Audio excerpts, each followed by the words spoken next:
Perkenalkan, nama lengkap saya Suyari Balapriawan dari Prodi Manajemen. Nah, di sini saya akan sedikit membahas mata kuliah bank dan lembaga keuangan. Nah, di sini untuk materinya saya akan sedikit membahas yang mengenai koperasi. Nah, sebelum kita masuk ke materinya, di sini saya akan mengambil salah satu peristiwa yang terjadi di negara ini, yaitu apa sih itu tentang koperasi. Nah, di sini koperasi adalah unit usaha yang banyak dikelola oleh masyarakat Indonesia.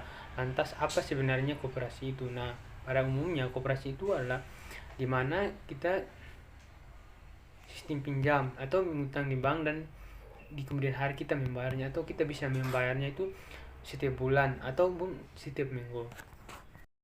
Nah, di detik pasti sudah tak asing dengan koperasi yang biasanya ditemui di sekolah maupun di dalam perusahaan yang dikelola oleh para karyawan. Entah manapun macam-macam, tetapi yang paling mudah ditemui adalah koperasi simpan pinjam. Nah, di sini kehadiran koperasi di Indonesia memiliki peran penting dalam membantu meningkatkan perekonomian dan kesejahteraan masyarakat, khususnya para anggota koperasi. Oleh karena itu, pemerintah pun berusaha mendorong masyarakat untuk mengembangkan koperasi sebagai badan usaha yang berasas kekeluargaan dan gotong royong. Nah, itu dengan hadirnya koperasi Indonesia ini, kita bisa meminjam atau utang ke bank, dan dia bisa membantu kita untuk membangun sebuah perusahaan, atau kita bisa membangun sebuah toko dari hasil pinjaman itu.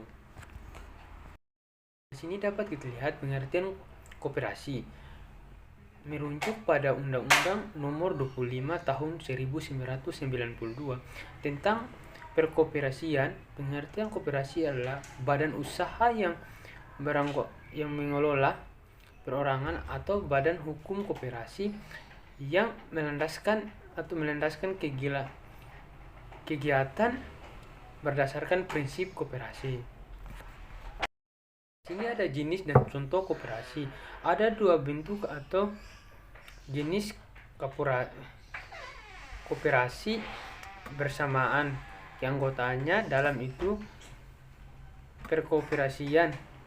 Nah, di sini ada koperasi primer dan koperasi sekunder. Nah, untuk primer itu dibentuk oleh sekarang kurangnya 20 orang. Nah, untuk primer itu dia tidak melebihi dari 20 orang, tetapi dia mencukupi hanya batas 20 orang. Sedangkan untuk sekunder itu, koperasi sekunder dibentuk oleh sekarang kurangnya 3. Nah, untuk sekunder ini dia hanya membatasi 3 orang, tidak bisa lewat dari 3. Dari sini ada jenis-jenis koperasi berdasarkan jenis usahanya. Yang pertama itu koperasi desa, yang kedua koperasi peternakan, yang ketiga itu koperasi perikanan, yang keempat itu koperasi peternakan, yang kelima itu koperasi simpanan pinjam. Nah, untuk koperasi desa itu, koperasi ini beranggota masyarakat perdesaan atau sering berfokus pada sektor pertanian atau perikanan. Nah, untuk pertanian itu, jenis koperasi ini bergerak di sektor pertanian dan bertujuan untuk memajukan serta meningkat hasil produk petani. Hasil produk seperti dapat berupa sayur-sayuran, buah-buahan, beras, gandum, dan lain sebagainya. Untuk koperasi peternakan itu, sesuai nama, koperasi ini berfokus pada sektor peternakan dan bertujuan untuk meningkatkan produksi ternak seperti kambing, sapi, bebek, dan kerajinan. Nah, untuk koperasi sistem pinjam itu, koperasi simpan pinjam menyediakan layanan simpanan dan pinjaman uang kepada anggotanya. Koperasi ini membantu anggotanya dalam memenuhi kebutuhan fasilitas dengan bunga yang lebih rendah daripada RIK. Untuk fungsi koperasi, membangun dan mengembangkan potensi dan kemampuan ekonomi anggota pada khususnya dan masyarakat pada umumnya untuk meningkatkan kesejahteraan ekonomi dan sosialnya. Untuk membangun dan mengembangkan potensi kemampuan ekonomi. kedua itu dia juga fungsi koperasi ini juga berperan serta secara aktif dalam upaya meningkatkan kualitas kehidupan manusia dan masyarakat. Dengan adanya koperasi, dia bisa membantu kita dalam membangun sebuah usaha, baik yang kecil maupun yang besar.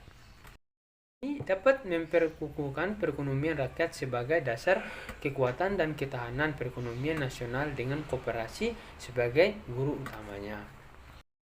Berusaha untuk mewujudkan dan mengembangkan perekonomian nasional yang merupakan usaha bersama berdasar atas asas kekeluargaan dan demokrasi ekonomi. Ini ada tujuan koperasi. Koperasi bertujuan untuk memajukan kesejahteraan anggota pada khususnya dan masyarakat pada umumnya. Secara luas, koperasi juga ikut membangun tantangan perekonomian nasional dalam rangka mewujudkan masyarakat yang maju, adil, makmur berdasar Pancasila dan Undang-Undang Dasar 1945.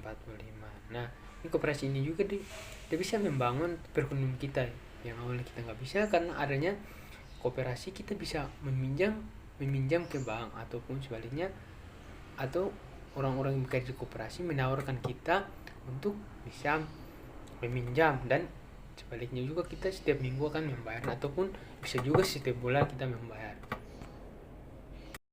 Nah, berdasarkan hal itu dapat kita simpulkan bahwa menjadi prioritas untuk kesejahteraan dalam praktik pelaksananya adalah anggota koperasi itu sendiri. Koperasi diharapkan juga mampu memberikan kontribusi untuk meningkatkan taraf hidup masyarakat. Nah,